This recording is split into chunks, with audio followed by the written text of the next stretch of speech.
Secara mengejutkan, pada 15 September kemarin, Bank Indonesia kembali menaikkan tingkat suku bunga acuan sebesar 50 basis poin ke level 4,25%. Angka ini sebenarnya lebih tinggi daripada konsensus yang memperkirakan hanya naik sebesar 25 basis poin. Salah satu alasan mengapa Bank Indonesia menaikkan tingkat suku bunga adalah untuk menahan pelemahan nilai tukar rupiah akibat kenaikan Fed Fund Rate secara agresif. Kenaikan suku bunga The Fed atau Fed Fund Rate diperkirakan masih akan agresif sampai akhir tahun 2022 mengingat tingkat inflasi US yang belum juga terkendali hingga saat ini. Kemudian akibatnya apa? Akibatnya nilai mata uang US dollar menguat terhadap seluruh mata uang dunia. Tingginya tingkat inflasi dan anjloknya nilai mata uang dunia akhirnya menimbulkan kekhawatiran terjadinya resesi global. Nah, di tengah kondisi yang tidak pasti ini, kira-kira strategi investasi apa yang dapat digunakan oleh investor?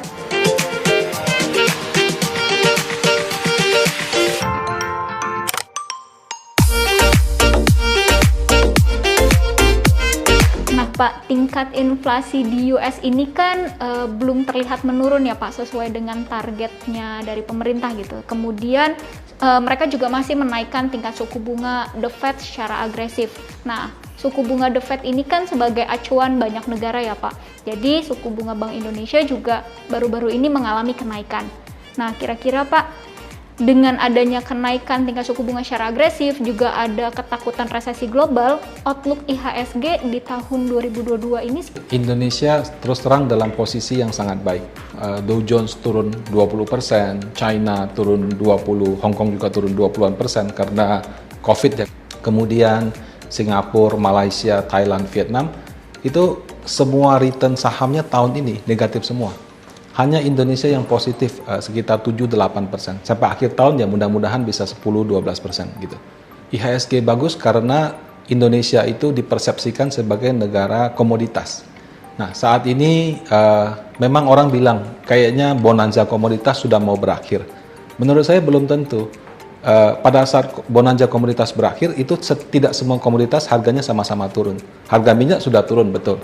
Harga batu bara sama gas belum turun. Batu bara sama gas itu saat ini menjadi rebutan daripada pembeli-pembeli di Eropa. Sejak Rusia mengurangi atau bahkan kemarin ada kebocoran gasnya itu, mereka mengalami krisis energi. Dan karena masalah Ukraina dan Rusia belum selesai, juga nggak tahu selesainya kapan, kelihatannya harga gas dan harga batu bara masih akan bertahan tinggi, dan kalaupun turun mungkin tidak turun-turun dalam juga. Nah, kondisi ini menguntungkan Indonesia sebagai eksportir batu bara terbesar di dunia. Makanya dana asing tahun ini banyak sekali masuk ke Indonesia. Kemudian yang nomor 2 adalah dari laporan keuangan. Perbankan, kemudian energi juga, diperkirakan laporan keuangan kuartal 3, kuartal 4, bahkan nanti Q1, Q2 tahun depan masih bagus. Nah, ditopang dengan semua itu menjadi fundamental yang baik bagi IHSG. Sehingga untuk harga wajar IHSG, proyeksi panen AM adalah di 7.100 sampai 7.500. Nah, angka ini memang mengalami sedikit penurunan karena sebelumnya kami proyeksi di 7.500 sampai dengan 8.000 yang disebabkan karena inflasi US yang di luar dugaan masih belum terkendali. Kalau inflasinya masih tinggi, maka kemungkinan Bank Sentral Amerika Serikat masih akan agresif menaikkan suku bunga. Nah, kondisi itu bisa membuat volatility pada IHSG. Sehingga yang tadinya kami pikir bisa ke 7.500 sampai 8.000, kelihatannya bisa di 71 sampai 75. Tapi mudah-mudahan di akhir tahun paling tidak bisa mencapai level 7.500. Nah, lalu Pak, bagaimana dengan outlook obligasi Pak? Nah, kalau obligasi itu memang teorinya ketika suku bunga naik, harga obligasi turun. Nah, yang sekarang jadi pertanyaan, apakah harga obligasi sudah turun atau harga obligasi akan turun?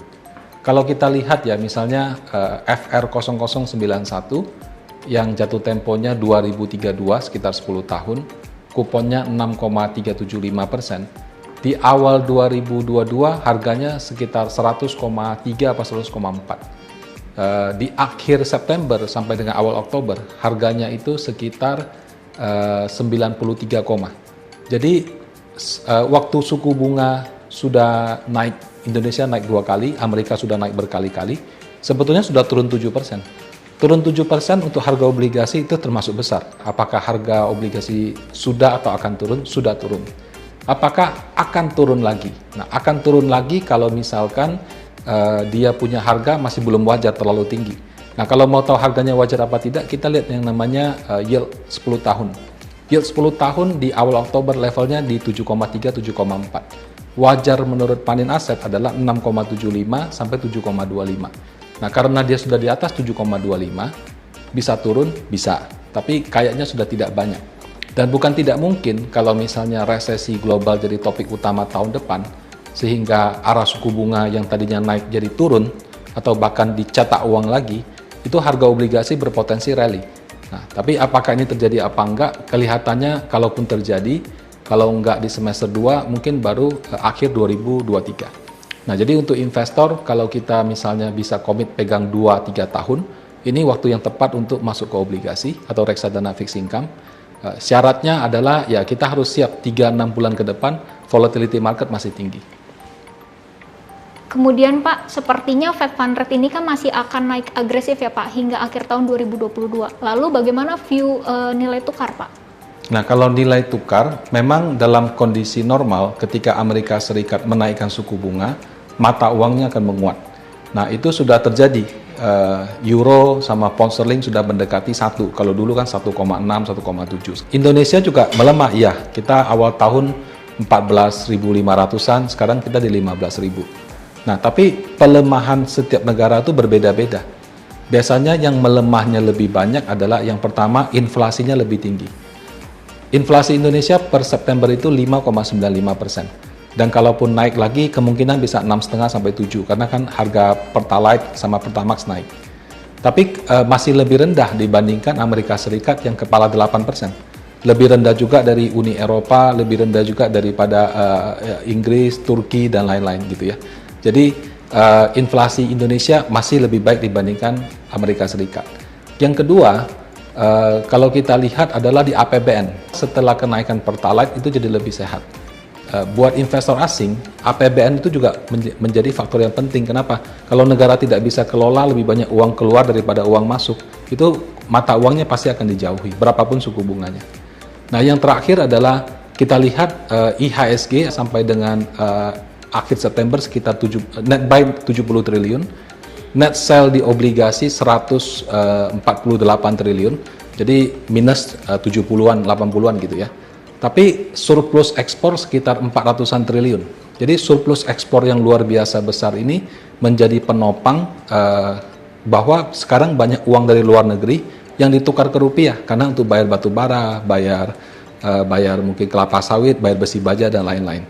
Nah, karena surplus yang besar ini, current account Indonesia itu dalam beberapa tahun terakhir yang selalu defisit, kali ini mengalami surplus. Nah, kombinasi daripada APBN yang sehat, inflasi yang lebih rendah, sama current account yang surplus, itu harusnya membuat kalau rupiah melemah tidak akan terlalu jauh. Perkiraan Panin Aset di 14.700 sampai 15.200. Nah Pak, pertanyaan selanjutnya nih Pak. Kan udah ada yang mencalonkan diri jadi presiden nih Pak, padahal kan pemilihan presiden masih 2024. Bisa dibilang bahwa politik udah mulai panas nih Pak. Nah, menurut Bapak outlook di 2023 seperti apa Pak? Pengaruh politik pada akhirnya akan seperti apa Pak?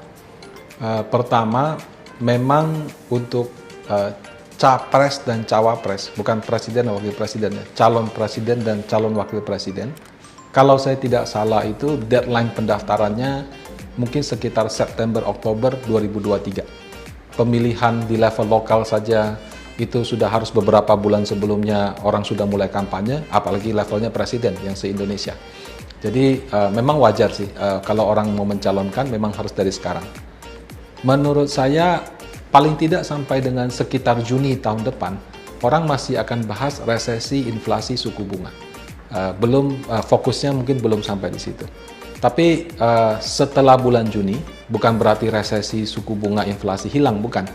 Tapi karena sudah mendekati pendaftaran, sentimen politik ini juga kadang-kadang bisa positif, bisa negatif. Jadi ya tergantung lah ya, pilihan orang kan beda-beda. Kalau dari kacamata pasar modal, yang dilakukan oleh Pak Jokowi selama 2 periode ini termasuk sangat bagus. Bahkan ketika beliau menaikkan harga BBM sekalipun, dia punya tingkat kepuasan masih di atas 50%, masih sekitar 60-an%. Itu jarang lah kalau ada kepala negara yang naikin BBM, dukungannya masih tinggi. Biasanya sudah pasti di bawah 50%. Dengan asumsi masyarakat dan juga investor menilai pekerjaan Pak Jokowi sangat baik, jadi mungkin yang beliau blessing ya, atau yang beliau ibaratnya bilang, oh ya ini mungkin calon yang bisa melanjutkan nih, saya punya pekerjaan. Itu mungkin akan lebih, sentimennya akan lebih positif apabila suara dia unggul. Tapi kalau misalkan yang suaranya lebih unggul nanti adalah mungkin yang tidak ingin melanjutkan programnya Pak Jokowi, nah itu yang mungkin bisa membuat sentimen pasar agak negatif. Tapi ya ini paling hanya ke sentimen aja sih, dan sentimen itu bisa berubah dengan cepat. Nah, jadi mungkin masih terlalu cepat kalau kita bicara Pilpres di tahun 2022. Hai sahabat Panin AM, terima kasih yang sudah menonton video ini. Jangan lupa diklik tombol subscribe-nya supaya sahabat Panin AM semua mengetahui video-video terbaru dari Panin Asset Management.